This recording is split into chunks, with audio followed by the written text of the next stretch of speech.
This was how Victor Cracknell looked after being held captive for 5 days, weary and clearly shaken by his ordeal.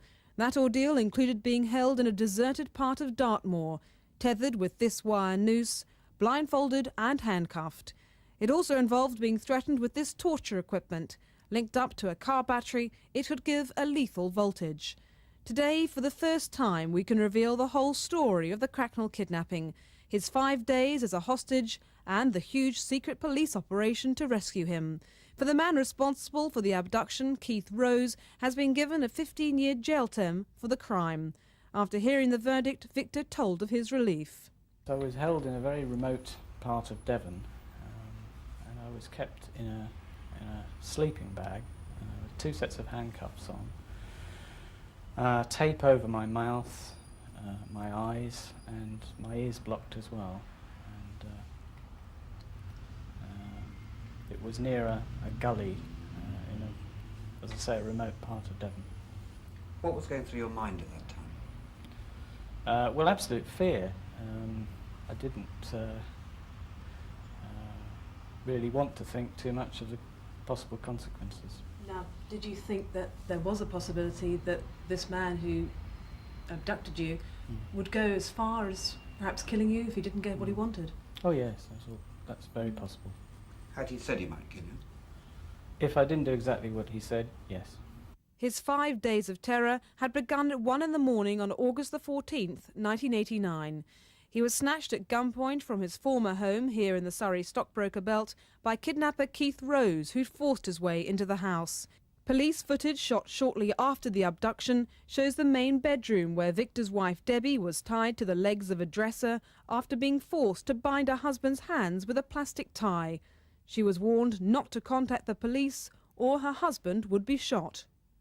Blindfolded, Mr. Cracknell was taken away from his home here in his own BMW car and a typewritten note in broken English left behind, threatening to cut off his ear, nose and fingers if £1 million ransom wasn't paid. Despite the warnings not to contact the police, Victor's wife, who managed to free herself, phoned her father-in-law and officers were called in. The next 5 days were a living hell for the Cracknells. Victor was being held here in a densely wooded area on the edge of Dartmoor. Manacled, blindfolded, with this wire noose around his neck. Victor was told if he tried to escape, the noose would tighten and strangle him. He was also threatened with being tortured with this helmet linked up to a car battery. The voltage from it applied for any length of time could kill. Well, absolute fear. I didn't really want to think too much of the possible consequences. Now, did you think that there was a possibility that this man who abducted you would go as far as perhaps killing you if he didn't get what he wanted? Oh yes, that's very possible. Did you at any time feel that Victor would never come back? Did that ever cross your mind? Yes, it did.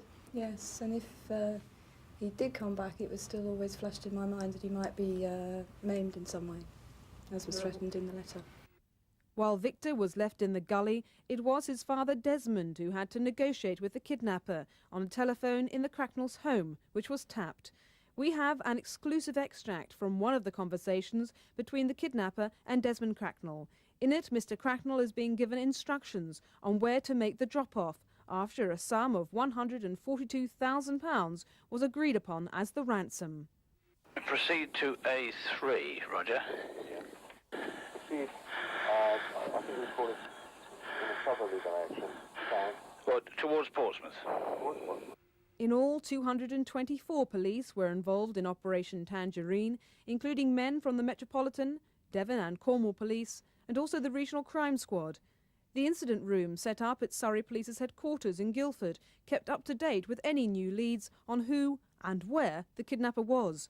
Luckily, by the Friday, day 5, Victor had managed to escape. By then, too, police had tracked down the kidnapper by tracing his car to the West Country.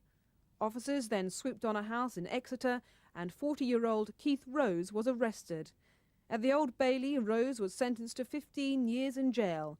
Passing sentence, Judge Pownall called him vicious, violent and dangerous. He said, "You are also evil, callous and warped."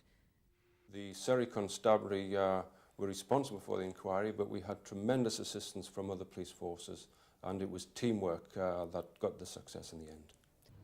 For the police, this was the most successful operation of its kind ever in the UK.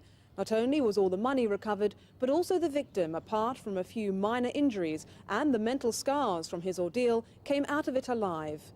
Other police forces will now be looking very closely at the handling of the Cracknell kidnapping to ensure that other such cases turn out as successfully. This is Githa Hassan in Surrey for Thames News.